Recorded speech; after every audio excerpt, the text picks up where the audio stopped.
Ada banyak tambahan informasi di dalam narasi cara cerdas bernegara dalam sisa 1000 video ke depan, yaitu banyaknya istilah baru. Seru sesungguhnya ini bernegara melawan globalis, melawan komunis Tiongkok, dan melawan demokrat ke depannya. Ini kompetisi sehat sejatinya, namun tetap penuh dengan kekejaman dan ketegaan. Grand Plan Mardigu Nation adalah melakukan apa yang Gajah Mada lakukan lebih dari 600 tahunan yang lalu. Kita hanya sekedar bisa membayangkan apa kira-kira isi dialog antara Mahapati Gajah Mada dengan rajanya Hayam Wuruk. Dialog yang kita bawa ke zaman sekarang kira-kira adalah, Paduka, kita harus menarik garis wilayah kita Majapahit yang sesungguhnya. Kerajaan Majapahit wilayahnya adalah Gajah Mada menarik garis melingkar ujung barat yang saat ini adalah Thailand, ujung utara yang saat ini adalah Filipina, ujung selatan yang saat ini Indonesia, dan ujung timur yang saat ini adalah Papua Nugini. Lalu dengan Sumpah Palapa, Gajah Mada menyatukan Nusantara. Tanpa dia mengawali dengan menarik garis atau drawing map, maka tidak ada Indonesia saat ini. Wilayah Indonesia saat ini adalah wilayah jajahan Belanda.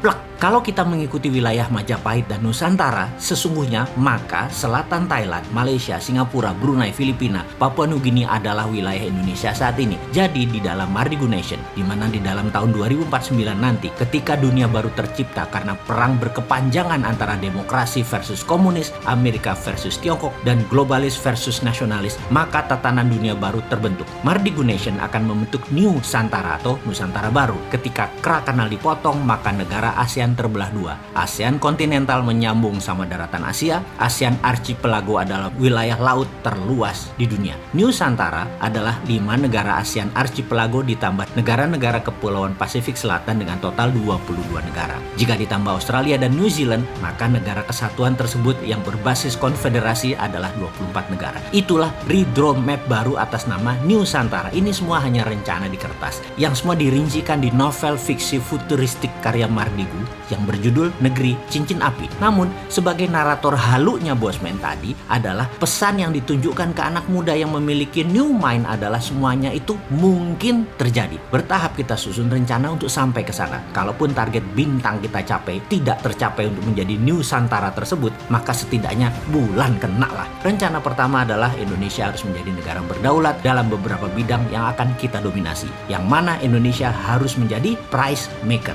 Dalam berdagang ada istilah price taker dan price maker. Price taker bukan kita yang menentukan, namun para pemain besar seperti big boy di dunia currency atau para trader besar di dunia komoditi atau dunia tambang mineral lainnya pada indeks bursa komoditas. Di sisi lain, price maker adalah kita yang menentukan sendiri harga produk kita yang kita buat. Di dalam price taker, Indonesia yang memproduksi minyak saja tidak bisa menentukan harga minyak karena yang menentukan pasar adalah pemain besar bukan dari Indonesia. Seperti Saudi yang menghasilkan 40% minyak dunia. Itu pun hanya bisa pasrah oleh pasar dalam tanda petik. Siapa itu pasar? Nanti kita akan bicara di sesi tersendiri. Yang jelas, setiap komoditas, sawit, cengkeh, teh, kopi, semuanya itu ada pemainnya dalam tanda petik yang menentukan harga yang diklaim sebagai atas nama pasar. Jadi, orang awam hanya mengatakan pasar, padahal terencana, terdesain, terstruktur, terkendali oleh globalis. Ada baronnya di masing-masing komoditas. Ada rajanya, dan sudah ada yang berlangsung ratusan tahun sistem ini terjadi. Jadi naif sekali kalau kita berbisnis, kita jadi korban harga padahal kita produsen terbesar. Misalnya di kelapa sawit CPO, kita produsen tapi victim system karena kita tidak bisa menentukan harga. Kita produsen tapi kita price taker.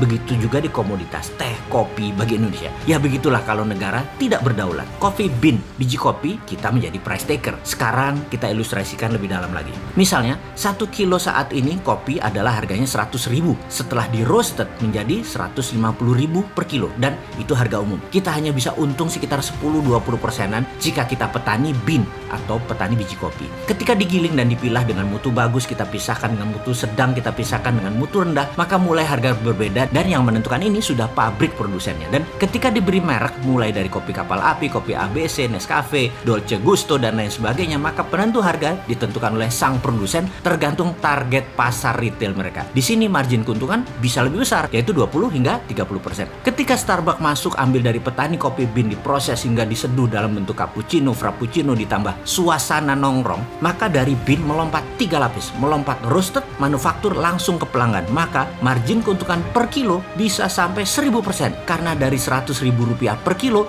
diproses hingga jual 15 gram 50.000. Catatan, harga cappuccino di Starbucks hanya membutuhkan 35 gram kopi kurang lebih, atau 1 kilo bisa buat 30 cup cappuccino. Ini adalah price maker strategi, di mana strategi bisnis tadi menentukan harga premium dari sebuah kopi atau maksimum potensial dari sebuah komoditas kopi. Dalam strategi price yang dilakukan Starbucks, ini adalah contoh tersempurna. Starbucks contoh sempurna dari strategi bisnis midstream, hilir, hingga high end. Starbucks ini sahamnya salah satu darlingnya Wall Street karena sudah naik 5.000% sejak IPO. Sekarang kita bicara lebih dalam lagi tentang pelajaran harga negara kita. Untuk hard commodity, soft commodity, bursa precious metal, kita harus punya bursanya di dalam negeri sendiri yang tidak mengikuti bursa internasional selama mainnya di dalam negeri. Kitalah penentu harga jual dan harga beli berdasarkan pasar penawaran dan pembelian domestik. Jadi harga nikel, tembaga, kalsium karbonat, bauksit, gold, silver, apapun itu selama pembelinya lokal, maka bursanya lokal. Perlu catat, mineral Indonesia itu bisa merupakan 50% mineral dunia. Kitalah yang menentukan harga seharusnya. Kitalah price maker seharusnya. Lalu bisnis turunan dari mineral dasar tadi seperti cerita kopi komoditi sampai Starbucks dibangun di Indonesia. Apa itu? Katakan industri besi hingga turunannya sampai ke kendaraan, bahan bangunan, terus 6 lapis turunan sejak keluar dari steel foundries. Itu semua dirancang dan didesain beruntun. Ngeri nggak tuh kenaikan nilai atau value added produk tadi? Karena itulah Grand Plan Nasional harus fokus di manufaktur dan industri turunan mineral. Inilah dalam Mardigu Nation yang disebut sebagai mineral road atau obor Tiongkok ala Indonesia sebagai alat tawar, di mana alat tawarnya adalah mineral.